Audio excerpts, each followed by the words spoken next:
right, so I'm one of the interventional fellows for any of you who don't know who I am, but they've asked us to talk about chronic stable angina. And so this was previously 5, 6, 7 years ago kind of a more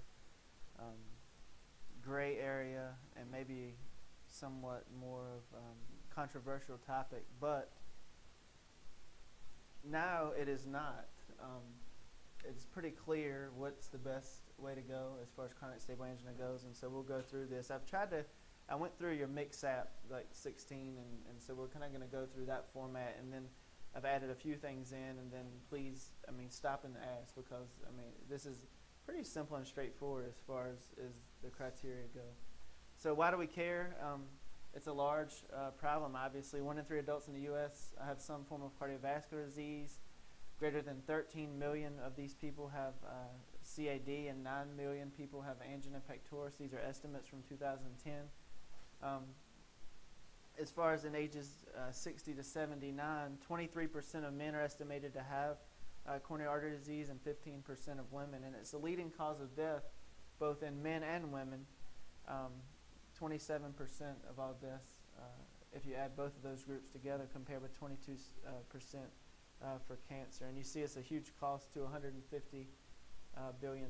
So we see a lot of acute coronary syndromes, whether it be unstable angina, non-ST elevation, MI, STEMIs, and they're obviously, I talked to those of you who were here last year about acute coronary syndromes, and they're caused by plaque rupture or plaque erosion. And so we're not talking about that now. Obviously, we're talking about stable angina, which is not generally due to plaque rupture. It's generally due to a fixed coronary stenosis, and it's an imbalance between blood supply and blood demand. So non-invasive diagnosis, the choice of testing, and the choice of testing, I think as far as medicine boards, from what I remember and from what they are stressing in MixApp when I looked through it recently, seems to be a high yield area of which test you're going to pick. And it really depends on pre-test probability of CAD, whether they are low risk, intermediate risk, or high risk before you ever do any testing, and that's going to lead to what test you pick. It's also going to depend on whether the patient can exercise. If they can exercise, if the question stem says they can exercise, that's the answer, exercise always. Doesn't mean that you only exercise, but you definitely at least do exercise, plus or minus an imaging study as well. Resting EKG. If their resting EKG is readable, of course you can do a EKG exercise stress test. If it's not readable because of either a paced rhythm or a left bundle branch block, or LVH restrained pattern, or ST depressions or elevations that are there at baseline, of course you can't do it because you can't tell a difference between when they're exercising and when they're at rest. And then other comorbidities. If they have severe COPD, it changes your pharmacologic stress agents. You're not really going to want to use adenosine quite as much because it can exacerbate that. But I think that's where a lot of the high yield questions seem to be, is the choice of stress testing.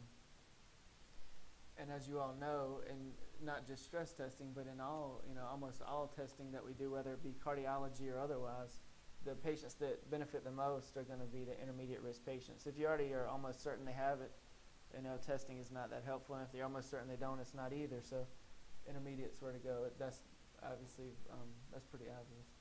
So obviously a low test probability, pre-test probability. If they have a negative test, it confirms a low likelihood, but if they have a positive test, it can be a false positive. And this is just going back to which patients to pick these tests on. Intermediate test probability, again, is the way to go because it's going to push you in one direction or the other as far as saying, no, we don't think they have CAD in my case, but in other tests, other answers. Or yes, they do have CAD or are likely to have CAD, and they need to either be treated for it or move on to other more invasive tests. So this chart is straight from your MixApp, and it kind of shows you the pre-test probability of men and women who have both atypical, typical, and non-anginal type chest pain. So we say these words a lot, atypical chest pain, but a lot of times it's not so clear what we mean by this, or sometimes you'll see in notes they have atypical and typical symptoms. Well, that doesn't make sense, obviously. So what is typical chest pain? It has to have 3 things, period. This is the definition. Substernal chest pain, or discomfort. That's important because a lot of patients, if you ask them if they have pain, they say no, and then you ask them, find out later they had tightness. Of course, I mean, that happens frequently. It's provoked by exertion, it's relieved by rest, or it's provoked by emotional stress and relieved by absence of emotional stress or nitroglycerin. So it has to have all three of those components: substernal, provoked with exertion or emotion, relieved with rest or nitroglycerin. So that's typical. Atypical, it has your mix-ups is 2 or 3, and 2 is generally what the definition is. 2 of the 3, and then non-anginal chest pain, it's 1 or none. So those are definitions. So it's very clear what they have. So what do you consider an intermediate pretest probability? Mm-hmm. So usually, if you look at the percentages here, usually it's kind of 20 to 60%. It's kind of in that area. It's usually there's different papers that say different things, but that's generally kind of in that area. So if you have these people down here that less, 13, 4, even this category, this is starting to get borderline, right? So usually 20 to 60% is kind of intermediate pretest probability. When you get less than that, it's low, and more than that, it's pretty high. So obviously coronary angiography, though we do it all the time and the risk is low and we rarely see a lot of problems with it, it does have inherent vascular risk. We had a patient a month ago who came in, needed a cath, but ended up having a major stroke on the table, and she ended up dying a couple of weeks later. So I mean, this can happen and does happen and will continue to happen. So the patients that get these invasive tests need to have a clear reason and a good reason to have it, and something that's going to change their therapy in the long run. Cardiac CTs, I don't know how much of these you all are ordering. We don't order too many of them, but we occasionally do. It can be considered kind of like a stress test for patients with intermediate risk going into the test. The bad thing, as compared to a nuclear stress test or stress echo, is that or even a exercise EKG, is that you have no functional information. All you have is anatomy. Same as with a cardiac cath, except your resolution is just a lot less with a cardiac CT than a cath. So all you know is they have a 60% lesion. You don't know, is that lesion significant as far as causing ischemia? Is it not? You have no idea. So if it's a markedly abnormal study on a cardiac CT, that doesn't tell you a lot. It just tells you need to go on and follow up with some kind of invasive stress test. Go ahead. What role do these really have? Cardiac CTs? Yeah, there's a ton of radiation, Yeah. So the current guidelines say to use them kind of like a stress test. That's what the guidelines say.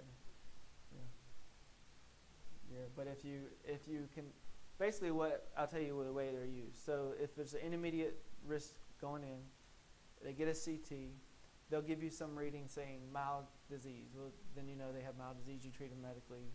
Okay, that's easy. Or they have left main disease that's very significant. Well, that's pretty easy too. They're going to end up getting a cath. I can tell you what generally is happening with because you get a lot of this gray area. They say could be this, could be that, but it might be 70%. That's what the radiologist uses their number, 70%. So they end up getting caths most of the time, and then you just decide, is that lesion significant or not? Because the way that they read the cardiac CTs, cath, you kind of take the largest estimate. Like if you look at these lesions in multiple views, you look at them from LEO and REO, and you look at them from cranial and caudal, and you basically take the highest stenosis. Like if you see it in one view, it looks like 40. Another view, it looks like 80. Another view, it looks like 90. You call it 90. In cardiac CT, you do not. That's not how they read those. They call it with the least. So they're read a little differently. But the bottom line is they're used basically for intermediate. If you get a question like this, they're used for intermediate pretest probability. If you're still left in the gray zone, you have to do a nuclear or cath. So I mean, there's an argument about it, but that's basically the guidelines now. So here's this is coming from your mix-up as well. If they have symptoms, you look at the pretest probability, like we were saying, kind of 20 to 60% range, low, intermediate, high. Obviously, if they're low, no additional testing is needed. You just medically manage them. If they're high, the current guidelines say medical therapy, and then if they fail medical therapy, move on to invasive testing. And then if they're intermediate, as we were saying, you're going to have to risk stratify them. You're either going to have to exercise them or use a pharmacological agent if they cannot exercise, to put them, either are we going to medically manage this person, or are we going to do more invasive testing? And again, the choice of what you're going to pick comes, can they exercise, can they not exercise? If they can, obviously the exercise is always the right answer, always the right answer. Whether it be nuclear or echo, I have seen a few questions about this. Echo is, in general, slightly less sensitive for picking up ischemia than nuclear. Nuclear is slightly more sensitive. However, echo is a little more specific than nuclear. So you get a little more false positives with nuclear. You get a little more false negatives with echo. So what are high-risk stress criteria on these stress testing? Because basically, if you look back here, it says, if they have this markedly positive test, then you go on to angiography. So what is a markedly positive test? So on exercise treadmill, if you have significant ST depression, and they define that as greater than or equal to 3 millimeters of ST depression. Obviously if they have ST elevation, that's pretty obvious. If they have hypotension with exercise, that's ominous. And sometimes that can really go overlooked, because obviously if they get 60 over 40, you're going to notice it. But maybe if they start at 180, over 100, and they drop to 140 over 80, you may not notice it. That's abnormal, and that's high risk. But sometimes that can go overlooked. Basically, that's showing that as they exercise, their myocardium is getting ischemic and their blood pressure is dropping because of it. For exercise nuclear stress tests, TID, or transient ischemic dilation, mostly represents very proximal LAD or circumflex disease, as well as left main disease. And if you see dilation with exercise, that is a high-risk component of nuclear stress testing. If they have ischemia and two vascular distributions, so not like anterior and inferior, or anterior and posterior, that is a high-risk stress test. If their EF is less than 35, that's a reason to move on to more aggressive testing. Again, hypotension, similar to exercise treadmill stress testing. And you'll see on the reports that you get back, you'll see, or you should see, I hope you see all the time, but you should see every time, something called a sum stress score. And what that is so they look at nuclear perfusion at rest, and they look at nuclear perfusion with exercise, and they compare the two. And so you get basically a grading. How different are they? And the more different they are, the higher the sum stress score is. So a 9's more than an 8, and a 1's they're almost the same. So basically, up to 8 is considered mild ischemia. And by criteria and by guidelines, you should not be moving on to invasive testing for these patients. If the sum stress score is more than 8, that's considered moderate ischemia. And by guidelines, by ACC guidelines, American College of Cardiology, you should proceed on past that for further testing, such as angiography. So you'll see that on the test if you look, some stress score. Sometimes it's not at the bottom, sometimes it's up more in the body, but you'll see it. Exercise echo, high-risk criteria, EF less than 35 at rest. Ischemia, again, just like nuclear, more than 2 vascular territories. A decreased EF with stress testing, similar to the hypotension with exercise. And then we have pharmacologic nuclears. These are not as good because you're not getting the functional information that you would with exercise. How far can they go? What is their Duke treadmill criteria, et cetera. But again, a sum stress score of greater than 8 is considered moderate ischemia, and you should move on to further testing. TID, again, always ominous, usually left main or proximal LAD disease. And again, with stress echo, it's similar. It's vascular distribution, if you have more than 2 territories, again, and TID. So medical therapy, if there's one thing that is important about chronic stable angina, this is it. This is where they're going to ask your questions, I think. I mean, it's going to be either the stress testing piece, what stress test to pick, or medical therapy. And I think if you know that, that's what they're going to ask about chronic stable angina. It's the cornerstone of treatment. It is underestimated, and I think a lot of times people aren't on optimal medical therapy, and they keep getting these invasive tests. You do it, we do it. I think it's done by everybody, and it's completely against guidelines, and that's where they're going to ask questions. It does work. It increases or decreases MIs. It increases lifespan, in large groups of people. So what are these medical therapies after lifestyle modifications, which of course all of these are class 1 recommendations as well. So beta blockers, anybody who has coronary disease should be on a beta blocker. How long? If you look in the MIX app, it says lifelong. If you look at ACC guidelines, it says up to 3 years after MI. And then you're supposed to reevaluate if they need it or not. Or basically if there's reasons not to continue it, is what the ACC guidelines say. Their goal is heart rates in the low 60s, so just saying they're on a beta blocker is kind of like saying somebody's on insulin. But I mean, great, but is their blood sugar controlled? Is their heart rate controlled? So titrate it for heart rate in the low 60s or even upper 50s. Contraindications, severe bradycardia, obviously that seems to go without saying.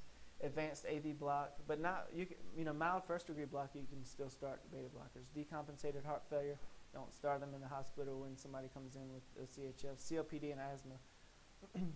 These increase lifespan. Nitrates do not, they're only for symptoms. They do not decrease MIs, they do not increase lifespan. All therefore is for symptoms. If it's not helping the patient as far as symptoms go, stop them because there's no reason for them. They need a nitrate-free period of at least 8 hours and up to 12. Generally, that's why we give it in the morning and overnight. They're nitrate-free to maintain their effectiveness. Calcium channel blockers, a lot of times a lot of times go overlooked, I think. And they work for chronic stable angina, whether it be dihydropyridine or non-dihydropyridine calcium channel blockers. And again, you're titrating them for symptom relief, but they really don't have the mortality benefit as much as beta blockers, particularly the dihydropyridine calcium channel blockers do not. They're really for symptom relief only. And then a new agent, or newer agent, it's not that new anymore, ranolazine or Ranexa. The good thing about this one is a lot of times these people have ischemic cardiomyopathy. Their blood pressure is 90/60 at baseline, and you give them Imdur or nitrates, and now they're 70/40. But Ranexa doesn't do that. It's not going to decrease their blood pressure. It doesn't alter hemodynamics. It's a sodium channel blocker in the ischemic myocyte, and that's how it works. There's some new studies that they were just telling us about recently, about a week ago, looking at diabetes. I don't know if you've heard about those or not, but apparently it modulates glucagon release as well, so that may be coming out soon. Aspirin, obviously, life prolonging, along with beta blockers. It reduces the risk of MI, stroke, and vascular death. The dosing is important. Really, nobody should be on 325 of aspirin. You would load them one dose of 325 of aspirin, but otherwise, baby aspirin is good enough, and they should be on that. While I'm bringing up the dose of aspirin, a lot of you have probably seen us using ticagrelor or Brilinta. I'll just mention that definitely you should not be on 325 of aspirin. The bleeding risk is a lot higher, and so that is actually a contraindication. As far as the guidelines go, though, really everybody should be on that lower dose aspirin. If somebody's allergic to aspirin, the answer is Plavix, clopidogrel. So if you have a question stem, somebody has CAD, they're allergic to aspirin, what do you do? Plavix alone. And then dual antiplatelet therapy, whether it be aspirin and Plavix, clopidogrel, aspirin and prasugrel or Effient, or aspirin and ticagrelor or Brilinta, only 1 year in ACS patients. For drug-eluting stents, if they're placed, also a year. If bare metal stents, placed 1 month. So this comes up a lot because somebody will come in and they'll have a non-STEMI or unstable angina or whatever, some sort of plaque rupture type ACS, and they end up getting a bare metal stent for whatever reason. And then the question is how long? Well, it's still a year. It's just a less of an indication. So if somebody has acute coronary syndrome, dual antiplatelet therapy is 1 year, no matter what kind of stent they have placed. It's just a class 1 indication in drug-eluting stents, and it's a class 2 indication for acute coronary syndrome. But it's still a year. Beta blockers reduce cardiac events and death. Long-acting metoprolol, Toprol XL, carvedilol, and bisoprolol reduce death and LV dysfunction. So those are the three. And I think that's somewhere they could ask questions. I mean, these are the 3 beta blockers that have a mortality benefit with LV dysfunction. Long-acting metoprolol or carvedilol or bisoprolol. ACE inhibitors also reduce cardiovascular events and all-cause mortality, particularly in LV dysfunction. obviously avoid these in women of childbearing age because of teratogenic effects, and then caution in advanced renal failure. Although, as you know, generally in renal failure, you'd want an ACE inhibitor. Statins also reduce MI and death, and really their benefit is proportional to the level of LDL reduction goals. We usually try to get them down to 70, but if you look straight at the guidelines, it says at least less than 100. And so a lot of times you get these question stems, this patient has blank blank, AST, ALT, what do we do? And what is a significant, that should not be reduction, it should be elevation. What is a significant elevation in LFTs? It's 3 times normal. If that's the case, you would back off the statin or stop it for some time and then start it back at a lower dose. Zetia, I don't know if any of you are using that at all now, but it does decrease LDL, but it does not reduce cardiovascular events or atherosclerotic disease as far as any study has shown to this point. Lastly, these aldosterone blockers, they also have a mortality benefit, both spironolactone as well as eplerenone. And these were shown in the RAILS trial for spironolactone, which is kind of an older trial, and it showed that in patients with an EF less than or equal to 35%, spironolactone decreases mortality as well as CHF admissions. But again, as far as what to watch, creatinine needs to be less than 2.5 in men or 2 in women before you're starting spironolactone, and the potassium needs to be less than 5 before you're starting spironolactone because it can enhance those effects. And then eplerenone in the Ephesus trial, which is somewhat newer, I think it was 2003 or 4, showed that after MI, if your EF is less than 40, eplerenone decreases mortality as well as CHF hospitalizations. And I think the aldosterone blockers get overlooked sometimes as well because it's pretty easy. Beta blockers in everybody, ACE inhibitors in everybody, aspirin everybody, some sort of dual antiplatelet therapy in everybody, and then these kind of have a subset. So I think they kind of get overlooked a lot of times, but they are important.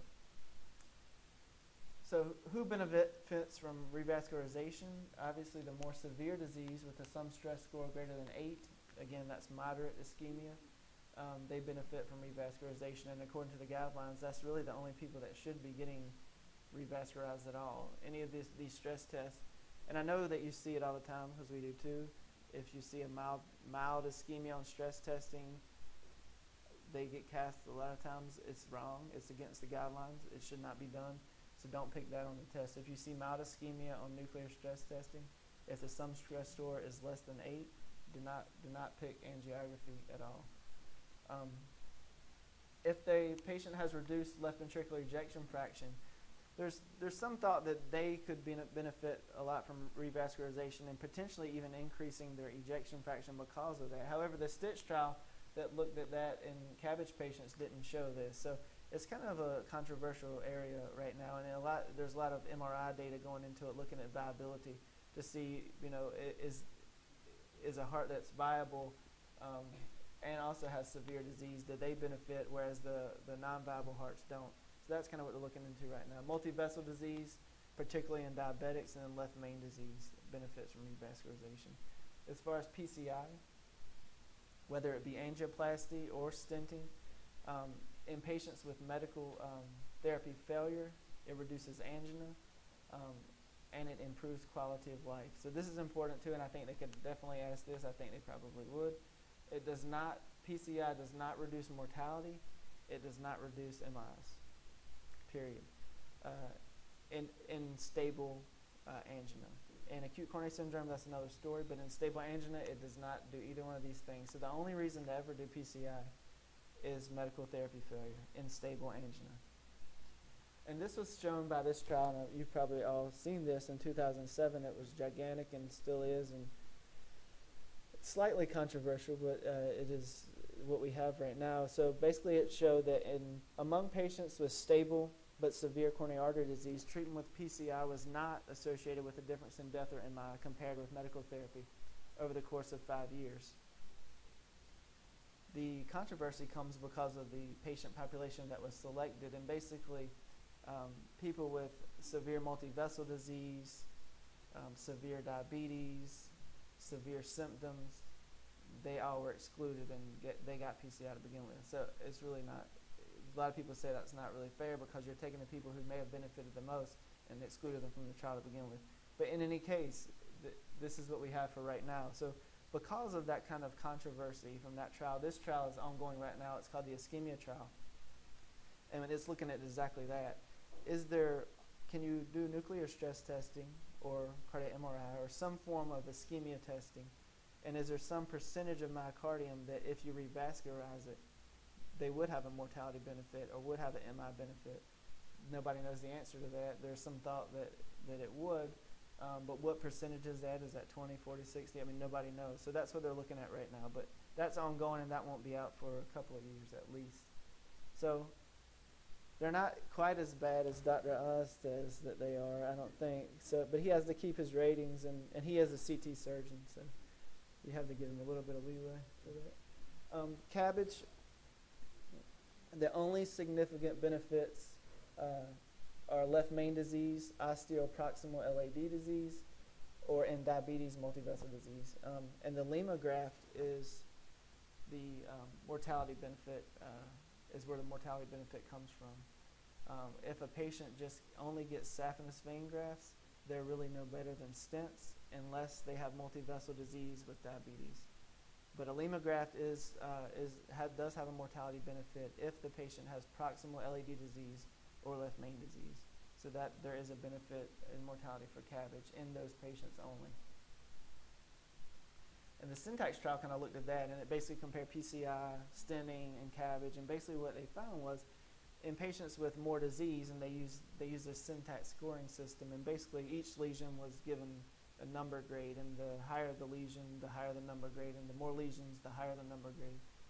And basically they came up with this threshold number of 22, 23, that above that, CABG is better, below that, stenting is better. So the bottom line is, excluding this complicated scoring system, the more disease that somebody has, particularly if it's proximal LAD or left main, the better CABG is. The less disease somebody has, the better stenting is. So if they have a very focal, discrete lesion, stenting is probably better. If they have multivessel disease, CABG is probably better. That's basically the bottom line of that trial. So after somebody gets revascularized, after they get PCI or CABG, what kind of testing should you do? This comes up constantly, and this happens constantly, even in 2013. I don't think we do it quite that much, and I haven't seen you all do it that much either, but it has happened. No routine stress testing. You don't just get a stress test just because, I don't know, I guess just because they came in for an appointment, I guess. There's no repeat cath just to see how they're doing. I mean, you know how they're doing because you just talked to them. Non-cardiac surgery, what do you do? If they've had a bare metal stent placed, try your best to wait 6 weeks with dual antiplatelet therapy. Of course, the dual antiplatelet therapy is only a month, but they recommend waiting another 2 weeks with just aspirin alone. For drug-eluting stents, you try to delay surgery for a year, if at all possible. Of course, if you can't, you can't. But there have been some studies with particularly these newer stents, everolimus-eluting stents, looking at stopping dual antiplatelet therapy sooner. And there's one trial that shows you can safely stop it at maybe 6 months instead of a year. But as far as any guidelines, as far as the boards, as far as MICSAP, as far as anything like that goes, 1 year for drug-eluting stents, and hopefully 6 weeks for bare metal stents as far as delaying surgery, but 4 weeks for dual antiplatelet therapy. Same for CABG, no routine stress testing, no repeat cath, just to see how they're doing. So again, this is, I think, the most important thing as far as algorithm for treating these patients. And you've already seen this slide, but I thought I'd show it again because I thought, if you know this is going to be I think where they're asking the questions, this as well as the medical therapy. Which medicines prolong life? Which medicines decrease MI and stroke? Beta blockers, aspirin, statins, ACE inhibitors, and aldosterone inhibitors. That's it. The rest of them don't. So it was like 4 questions that from the MICSAP that went along with chronic stable angina in MICSAP 16. So I put them up there, and we can go over them. I think these are a little less controversial than the ones that last year when I presented that acute coronary syndrome, there were a couple that were a little suspect, but these seem pretty straightforward. So let's take them. I don't know who can see them, but just pick them off. They're relatively easy, and the worst that can happen is you don't know the answer. Somebody pick them up and read them. We'll go. You can't see it? It's too small? I'll read it, dude. I'll read it. A 74-year-old man with a 10-year history of CAD and multiple interventions is evaluated for continuing angina. He's able to walk a quarter of a block, and he's limited by angina and bilateral calf claudication. Angina is relieved with rest and 1 or 2 sublingual nitroglycerin. He's not had episodes of angina at rest. There are no options for additional bypass surgery or PCI. He has established peripheral vascular disease. Medications at this time are aspirin, metoprolol, isosorbide, diltiazem, simvastatin, and sublingual nitro. On exam, his temperature is 99, blood pressure is 110/80, pulse 52, respiration is 12, and his BMI is 20. A normal carotid upstroke without bruits is noted. JVP is normal S1, S2, no murmurs. Distal pulses are diminished bilaterally, consistent with his peripheral vascular disease. No peripheral edemas present. Labs are all normal. ECG shows a sinus rhythm rate of 50, LVH, QAs and leads 2, 3, and AVF in the inferior leads, and QT interval is normal.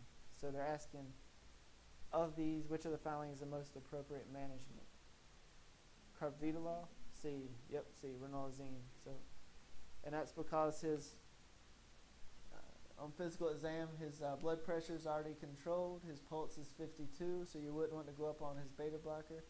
Obviously, these two are not currently recommended by any guideline. This external enhanced counterpulsation, it's like a experimental, and spinal cord stimulation. Occasionally, it's done, but it's very rare, and it's not in any guidelines that I know of. So the next one.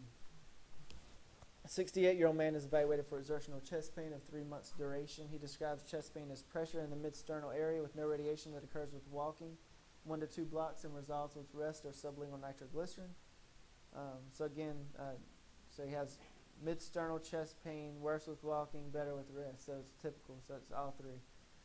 No symptoms have occurred at rest. Medical history is significant from MI 3 years ago. Hypertension and hyperlipidemia. Medications at this time are aspirin, metoprolol, 25 twice daily, simvastatin, isosorbide, sublingual nitro is needed for chest pain. On exam, temperature is normal, blood pressure 150/85, pulse is 80, respiration is 12, BMI is 26, no carotid bruits, normal S1, S2 with no murmurs. Lung fields are clear and distal pulses are normal. ECG shows sinus rhythm, no ventricular hypertrophy, no ST or T wave changes, and no Q wave, so normal ECG. So which of the following is appropriate? Exertional chest pain, typical angina, exams not all, hypertensive, ECG is normal. D, yep, increased metoprolol. So you're saying in this patient, he's 68, he has typical angina. They're saying he has coronary disease. So how do we treat stable coronary disease? It's 3 months duration. So the question comes up, what is stable, what's not stable? What if he had it for 3 weeks? Is that stable, is it not? He's had it for 3 weeks. So the definition is 1.5 months. So if they've had it for less than 1.5 months, if something has changed, that's unstable. If it's been more than 1.5 months, it's considered stable. That's what they use. It's sort of arbitrary, but that's what they use. So we know, so you're saying he has coronary disease, he has chest pain. How do we treat that? His heart rate is not at goal. It's at 80. We want it to be 60, so the answer is increased metoprolol. Angiography would only be the right answer if you got him to medical therapy goal and he still had symptoms, then that would be the answer. Ranolazine, that's not a bad choice, but the first goal is to get his blood pressure and heart rate controlled, and then usually use nitrates and then ranolazine, or if he's failed nitrates. Diltiazem is really only appropriate if he's failed beta blockers or is maxed out on beta blockers. Go ahead. Can you also switch him from anticonceptives? Is that something you said earlier? It is if you have left ventricular dysfunction. And if you did an echo, does it say that? If he has left ventricular dysfunction, then yes, you would. But if he doesn't, they're the same. There's no difference. You wouldn't be wrong to do it.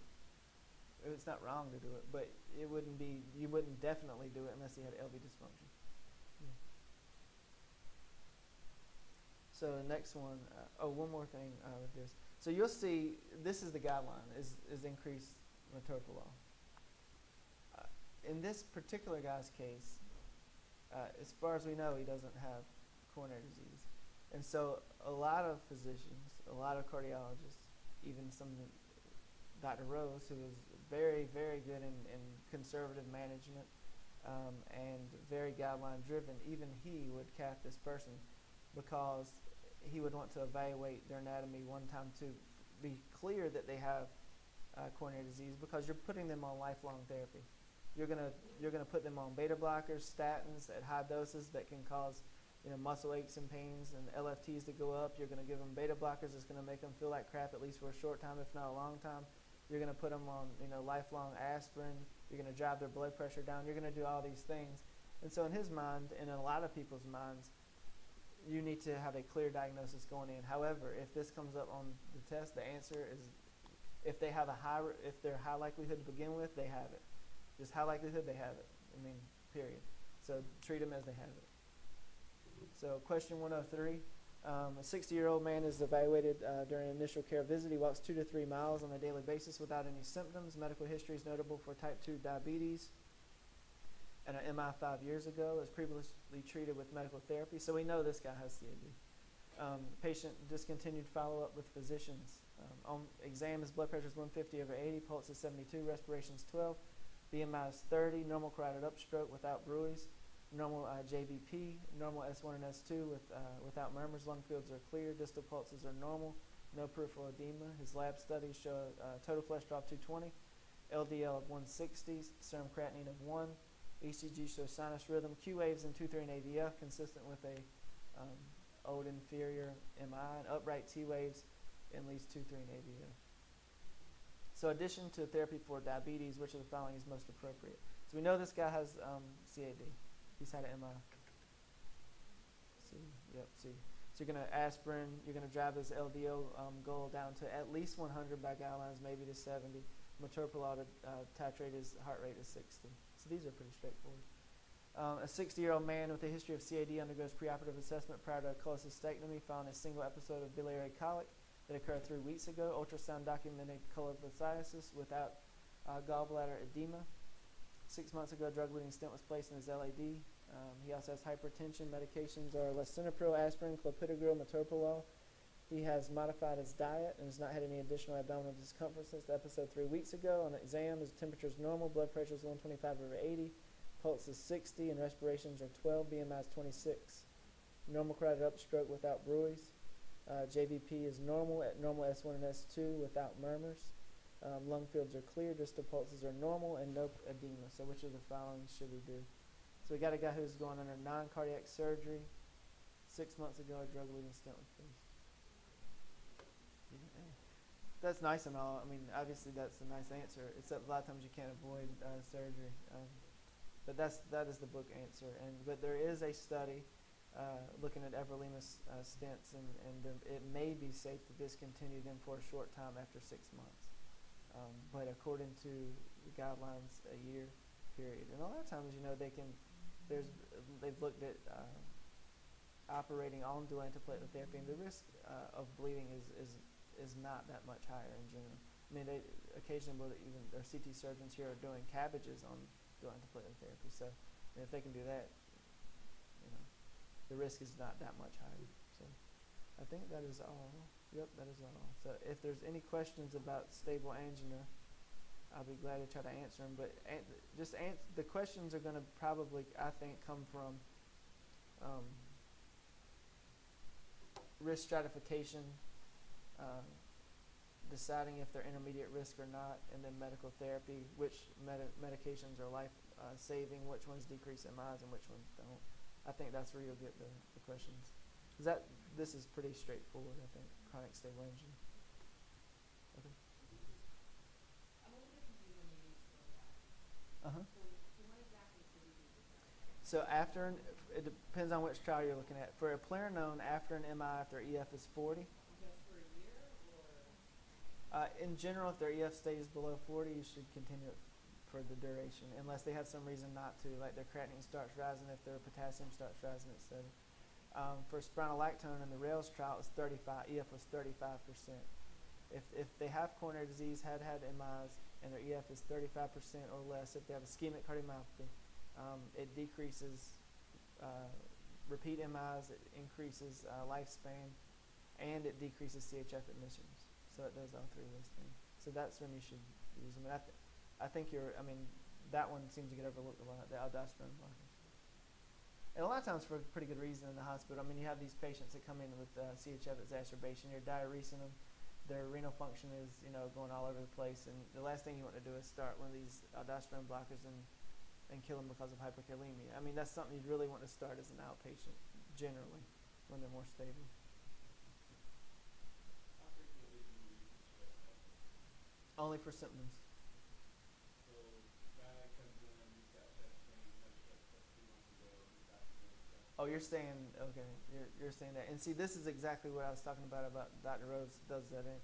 Because this happens, and then they come back in 6 months, and they come back in 7 months, and then you just keep getting stress tests. Yeah. So you're saying the stress test was negative? Right. Yeah. Yeah. So the stress test was negative, and he has typical symptoms or atypical symptoms? So he has... You see it either way in the ED, so it doesn't matter. Yeah, so if a guy has typical symptoms and you really think he has coronary disease, I think you would move straight to coronary angiography. Now you're somewhat going off the guideline a little bit in that area. I mean, if you're looking at the guidelines, it says do a stress test. It's going to say that, unless if they're intermediate risk. But no matter what. Mm-hmm. You're saying it's stable angina, not unstable angina. Let's say it's atypical chest pain. Mm-hmm. Yeah, because it makes a big difference if it's unstable angina. Because if you're calling it unstable angina, I mean, if it's changing in the last month and a half, that completely changes this. Because if you're saying it's unstable angina, then they need a cath. So if the risk, I see what you're saying though, because they get these patients all the time, atypical chest pain, and they keep coming back over and over and over again. They get these stress tests negative. I mean, I'm going off the guidelines, what I'm going to say right here, but you could do a couple of things. One, you could get a coronary CT if you really didn't think they had anything, and then if it's very mild or none, well, then you have your answer and it's done. Because if coronary CTs are negative, they're negative. The problem is a lot of times they're in this gray area. But if it's negative, and then you're done, and you know he has none. Or you could go straight to cath. I mean, if they keep coming back. The issue with all this is, let's say they had a stress test yesterday, and they come back today and they have chest pain. Well, you really can't say, well, you just had a stress test yesterday, you're not having unstable angina or MI, because you can always have plaque rupture.